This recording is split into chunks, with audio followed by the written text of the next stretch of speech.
A seguir, Hora da Notícia.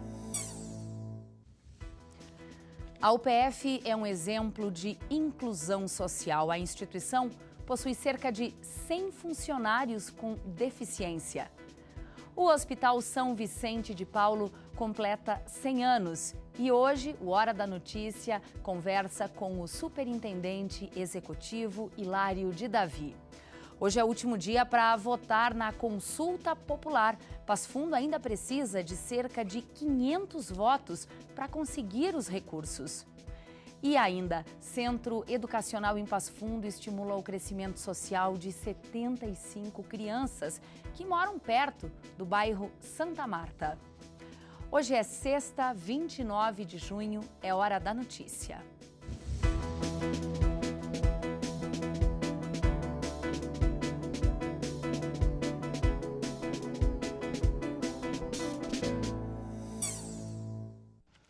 A Lei de Cotas é de 1991. É uma legislação que regulamenta, além das vagas para o ensino, a contratação de pessoas para o trabalho com algum tipo de deficiência. A lei exige que toda empresa de grande porte, com 100 ou mais empregados, tenha a obrigação de preencher de 2% a 5% dos seus cargos com pessoas com deficiência. Aqui em Passo Fundo, a UPF é um exemplo nesse assunto. A Renata é um exemplo de adaptação. Portadora de nanismo, ela encara a diferença de tamanho com naturalidade. O bom humor é uma marca da guria e o espírito alegre contagia os colegas. Ela é funcionária da UPF pela Lei de Cotas. Não tive nenhuma dificuldade, tudo tranquilo. O pessoal recebe a gente super bem, não tem preconceito nenhum. Foi maravilhoso. Né? Com certeza. Que nem eu sempre digo, se tu se aceita, o resto vai te aceitar. E você fez algumas adaptações aqui para poder trabalhar? Ah, claro, né? Para alcançar em lugares mais altos, a gente tem que se adaptar conforme, né? Por exemplo, tem um banquinho para alcançar em lugar mais alto, para alcançar nos armários, os arquivos. Isso daí é o básico. Com cerca de 2.500 colaboradores, entre professores, funcionários e estagiários, a UPF é uma das maiores instituições do Norte Gaúcho. Com um orçamento anual que ultrapassa os 350 milhões de reais, a universidade conta atualmente no seu quadro de funcionários com cerca de 100 pessoas com deficiência. Mesmo assim, é sempre um desafio encontrar profissionais para o preenchimento de todas as vagas. Antes da entrada de um PCD, nós vamos até o setor, verificar quais as adaptações necessárias. Acessibilidade, né?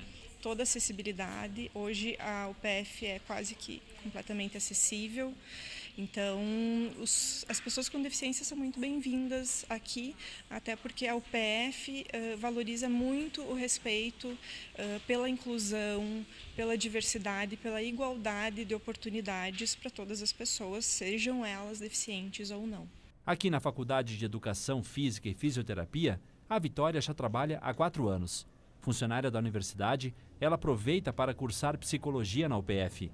Ela tem uma deficiência na mão esquerda. Nasceu assim, mas para ela não faz diferença. Acredito que a UPF ela dá chance para essas pessoas, para a gente sempre mostrar que a gente pode mais, aprender com a limitação e superar as dificuldades, né? Foi uma oportunidade muito boa, até para o meu crescimento profissional e para eu conseguir fazer uma faculdade. A Lei de Cotas exige que toda empresa de grande porte com 100 ou mais empregados deve preencher de 2% a 5% dos cargos na seguinte proporção: de 100 a 200 empregados, 2%, de 201 a 500 empregados, 3%, de 501 a 1.000 empregados, 4%, de 1.001 em diante, 5%. Além disso, é importante destacar que estes percentuais se referem ao total de funcionários, não por filial, e o empregado só poderá ser dispensado se tem um substituto em condição semelhante para a mesma vaga. E aí, nestes casos, a única diferença é que a pessoa precisa nos encaminhar o laudo médico por e-mail que comprove a sua deficiência. Mas nós contratamos muita gente, às vezes involuntariamente, que possuem deficiência para outras vagas em diversos setores. Não há uma limitação de algum setor que não possa receber deficientes. De acordo com o Ministério do Trabalho e Previdência, cerca de 827 mil postos de trabalho estão disponíveis no Brasil. E são mais de 7 milhões de pessoas que se enquadram na legislação. mas pouco mais de 380 mil vagas são preenchidas. Professora da rede estadual e também da Universidade de Passo Fundo, Monique é deficiente auditiva. Perdeu a audição com cerca de 3 anos de idade. E foi assim, aos poucos deixou de ouvir. Mas isso não impediu a vontade de crescer como pessoa. Com formação em pedagogia e especialização em alunos com educação especial, Monique, em idas e vindas, trabalha já há 17 anos aqui no Colégio Fagundes dos Reis. A Libras é a nossa primeira língua. Então, é muito importante eles aprenderem a Libras primeiro e eu ensino para futuro, depois o desenvolvimento deles fica igual ao do ouvinte para aprender o português. Nesta sala tem 8 alunos. São crianças surdas com graus de maior e menor intensidade. Eles ficam aqui na educação infantil até o 4º ano do ensino fundamental. Só depois são incluídos nas turmas dos anos seguintes. A rotina das manhãs é complementada 2 vezes por semana na UPF. É no SET, Centro de Educação em Tecnologia, que a Monique estende o conhecimento em Libras para auxiliar alunos com necessidades especiais. Porque precisa aprender a Libras para ter comunicação com os surdos. Porque poucos conhecem os créditos e é pouco que conhece os surdos. Mas também falta contato com a Libras. Então, assim, que vai conhecendo, vai desenvolvimento, vai entrando em contato com os surdos, vai aprendendo e vai adquirindo a Libras. Não é difícil. Depois que tiver contato, não é difícil. Para quem enfrenta o desafio diário da inclusão, ser bem recebido e poder conviver em grau de igualdade no ambiente de trabalho é prazeroso e gratificante. Eles me aceitam, eles me conhecem, eles me identificam, eles me dão importância e as pessoas também deficientes, tem as deficiências que trabalham também lá na UPF. Então eu agradeço ao UPF. Hoje eu sou muito feliz em trabalhar lá na UPF, ensinar os ouvintes e também qualquer pessoa ensinar a Libras. E nada impede de sonhar. Eu quero sim fazer a pós, ganhar o 50%, né, de isso aí. Mas penso sim, com certeza. Bom, se você tem algum tipo de deficiência e está à procura de trabalho, entre em contato com a Universidade de Passo Fundo. O telefone é este que aparece aí na tela. Bom, e foi prorrogado até a meia-noite de hoje a consulta popular. A votação está acontecendo em todo o estado através do voto secreto. Passo Fundo necessita de 4.000 votos para ter a verba do orçamento do estado. Até esta manhã, faltavam ainda cerca de 500 votos para alcançar a meta. Na região do Botucaraí, 12.000 eleitores já votaram. Somente em Soledade foram 4.800 votos, o que garante o recurso para a região e para a cidade. Bom, para votar, você precisa do título de eleitor. É só acessar o endereço consultapopular.rs.gov.br e escolher um dos 6 projetos indicados. Em 1918, o mundo viu o fim da Primeira Guerra Mundial. No Brasil, uma pandemia da gripe espanhola acometia a população. Em Passo Fundo, o padre Rafael Iop, apoiado por um grupo de católicos vicentinos e outras pessoas, resolveram abrigar os doentes que sofriam com a pandemia. Bom, foi então que em um prédio arrendado na rua Paissandu, número 16, em 24 de junho, surgia o Hospital São Vicente de Paulo, em homenagem ao santo patrono da cidade. Esta instituição, que nasceu lá no fim da Primeira Guerra Mundial, completou 100 anos. O hospital, há muito tempo, está em outro endereço e não foi só isso que mudou ao longo de 10 décadas. Para falar um pouco dessa transformação, não só no hospital, mas em Passo Fundo e na região, nós estamos recebendo o superintendente executivo Hilário de Davi. É um prazer para a gente lhe receber aqui para, de alguma forma, também celebrar os 100 anos do hospital. Existe segredo? Qual é a tática, qual é a estratégia para chegar aos 100 anos sendo uma referência em atendimento, Hilário? Legal, eu acho que a primeira coisa é tentar responder, dar resposta à vontade dos fundadores. E a vontade foi interessante, né? Atender a população, sem parar, fazer assistência, dar assistência médica, medicamentos, assistência espiritual. Esta foi a vontade dos fundadores. Me parece que ao longo desses 100 anos, eu participo há 46, o que a gente viu, principalmente na segunda metade, os últimos 50 anos, foi desenvolvimento em todos os sentidos, físicos da instituição, passou de 16 mil metros para 63 mil metros de área construída, tecnologicamente se acompanhou a evolução a nível Brasil, a nível de mundo. Recursos humanos, o que mais nós apreciamos hoje com 3.700 funcionários, logo entrou o ensino médico, a região acabou chegando próximo, movimentando a cidade, enfim, esta foi a resposta. Me parece que o hospital, a instituição, e graças com as mãos de tantas pessoas, deram resposta à vontade dos fundadores. Não tenho dúvida, Thaís, que aconteceu isso. O que mais se pode falar a respeito da estrutura do hospital? Se fala em alta complexidade, para a comunidade entender melhor o que isso significa. Significa, assim, em certas áreas de grande relevância, vamos citar assim, oncologia, neurocirurgia, transplante, nefrologia, ortopedia, são grandes áreas. Alta complexidade é assim, ser reconhecido pelo Ministério da Saúde como ser competente, ter resolutividade, porque se tem recursos humanos e tecnológicos para atender pacientes que necessitam desta área específica. Isto é ser alta complexidade, juntar área física, tecnologia, recursos humanos adequados para se atender uma grande região.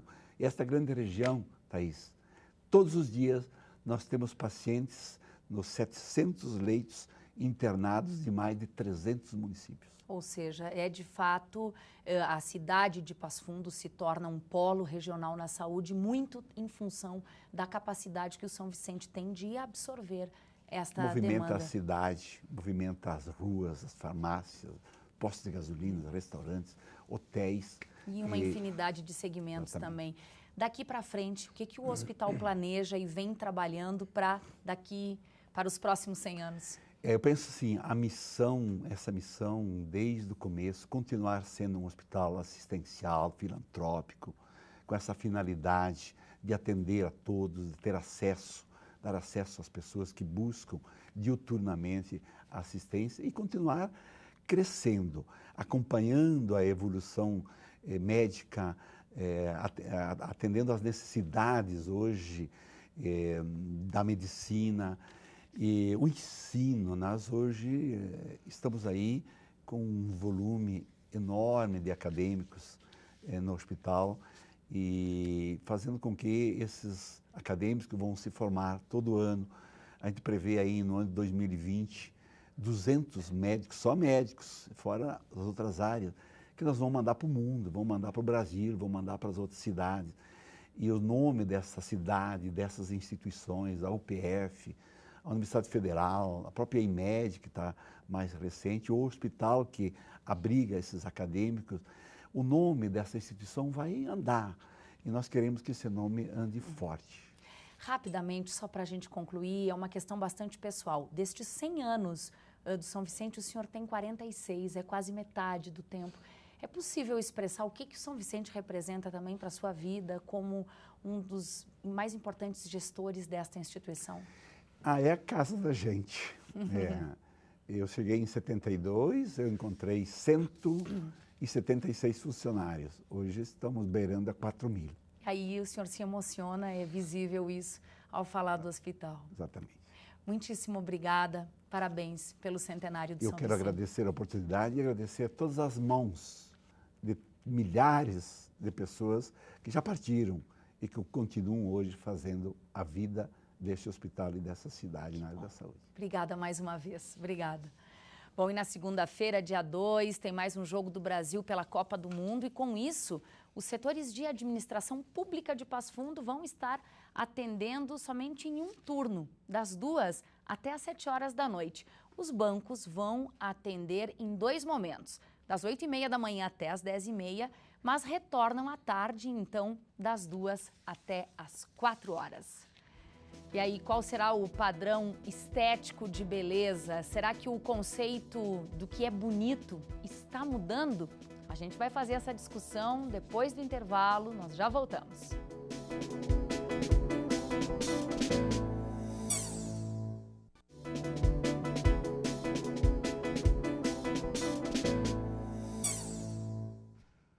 Encerram domingo, dia 1º, as inscrições para os cursos técnicos do integrado aqui da UPF. As vagas são para os cursos de técnicos em alimentos, eletrotécnica, enfermagem, mecânica, radiologia e segurança do trabalho.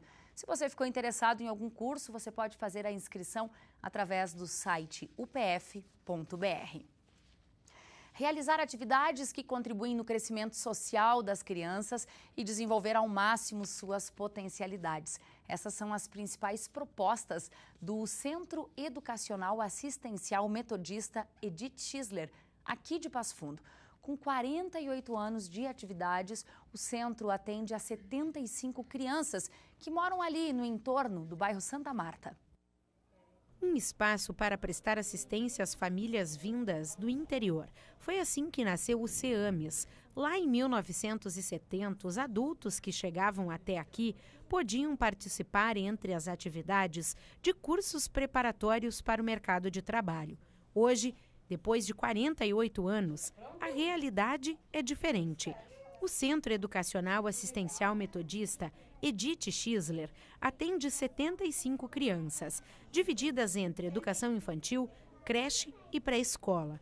Todas elas vindas de famílias em vulnerabilidade social do bairro Santa Marta. No início, ele atendia desde bebê até 16 anos de idade. Tínhamos clube de mães, cursos profissionalizantes, mas com assim, o passar dos anos, poucos recursos, não tínhamos convênios, não tinha muita verba, os cursos foram suspensos e daí ficou só a educação infantil. A maioria das crianças que vêm até o centro ficam em turno integral. Aqui elas fazem 3 refeições por dia e as atividades que são desenvolvidas são fundamentais para as famílias que trabalham e que muitas vezes não têm com quem deixar as crianças. Então, a grande importância que nós temos é estar com essas crianças, prestando essa assistência, crianças algumas que são vulneráveis, que precisam realmente, têm essa necessidade de estarem sendo acolhidas. Então, primeiramente as crianças. Depois nós temos também o auxílio aos pais, porque para nós é interessante, como nós somos uma escola confessional, para nós também é interessante a evangelização. Então, ao mesmo tempo que nós prestamos assistência às crianças, nós também buscamos a evangelização, o desenvolvimento das famílias, né? E a criançada, em meio a atividades, desenhos, brincadeiras e muito aprendizado, gosta bastante do que rola por aqui.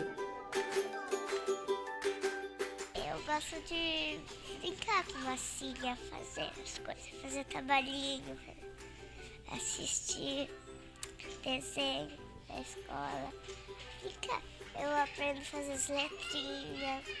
Eu aprendo trabalhinho, escrever. Eu gosto mais de pintar. Escrever e pintar e brincar.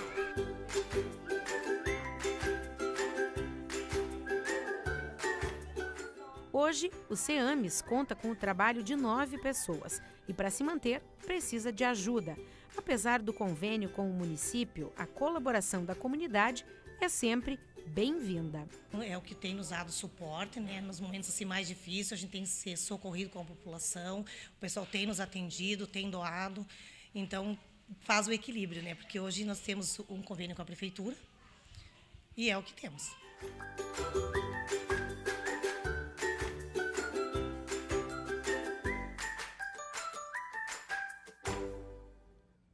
E olha só, no dia 7 de julho vai acontecer um cachorro-quente beneficente para o centro. Das 10 da manhã até as 4 da tarde, custa R$ 8,00. As vendas acontecem no CEAMES e também na Igreja Metodista. Bom, e a chuva de hoje deve dar uma trégua no fim de semana e as temperaturas podem chegar aos 25 graus. Veja então como fica o tempo amanhã e no domingo.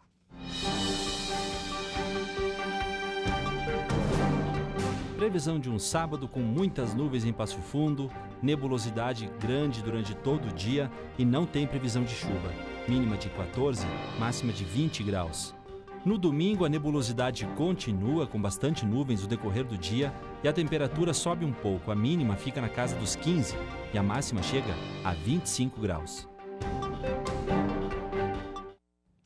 Começa hoje à noite e vai até domingo no Teatro do Sesc a 13ª Passodança, a mostra passofundense de danças. Durante o festival vão acontecer oficinas de danças urbanas e também de dança do ventre.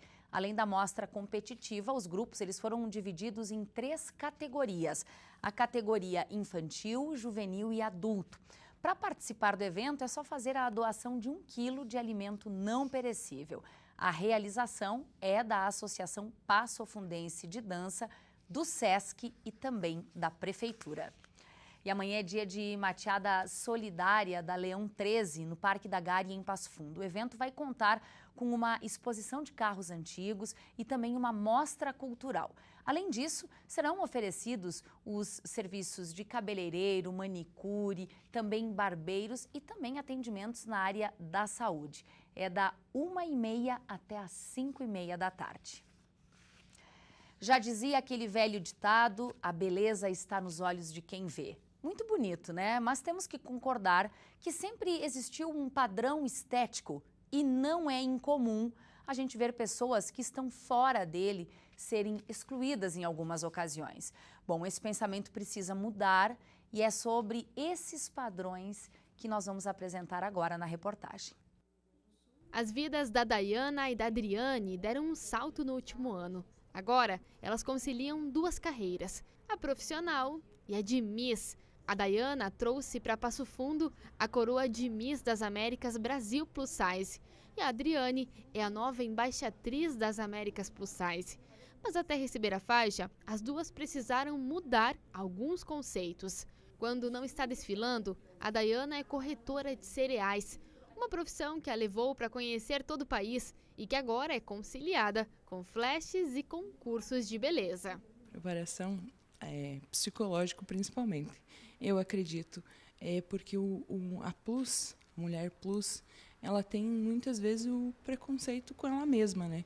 Então a gente tem que amadurecer a ideia, se aceitar, que a primeira coisa que eu tive que fazer é me aceitar, porque os padrões que a gente tem hoje são diferentes, né? A gente é mais cheinha, o manequim não é o mesmo, a gente tem dificuldade em encontrar roupas. Já a Adriane é lojista e com os concursos aprendeu um pouco mais sobre como se amar é importante. Para mim hoje, eu vejo melhor. Hoje eu sou uma pessoa mais feliz, me aceito mais, porque antes não tinha o plus size, assim, ele estava mais escondido, né? E hoje a população tá mais pro pessoal mais gordinho, né? Para nós foi muito legal, eu estou muito feliz. Aceitação é a palavra-chave por aqui. E esse movimento é crescente nas mídias. Por um lado, isso também visa o consumo desse público, mas por outro, é fator essencial para motivar a quebra de preconceitos entre as pessoas. Na verdade, se abriu sim para diferentes segmentos, diferentes formas, modelos, enfim, mas porque isso tem, no fundo, uma relação de consumo, né? Isso mexe muito com a autoestima dos sujeitos. Então, assim, no lugar de você pertencer a um único grupo ou a uma única digamos assim, estereótipo estético, você tem diferentes, mas também são estereótipos, né? Mas diferentes grupos. Então, a pessoa pode se identificar com isso. E também é uma coisa de poder, o que a gente vê hoje, assim, por exemplo, a pessoa poder se aceitar do jeito que ela é, não necessariamente tendo que estar assim ou assado, né? Além da Dayana e da Adriane, Passo Fundo também tem hoje a Mini Miss Rio Grande do Sul e a Miss das Américas Internacional, que é representada pela Larissa, de 16 anos.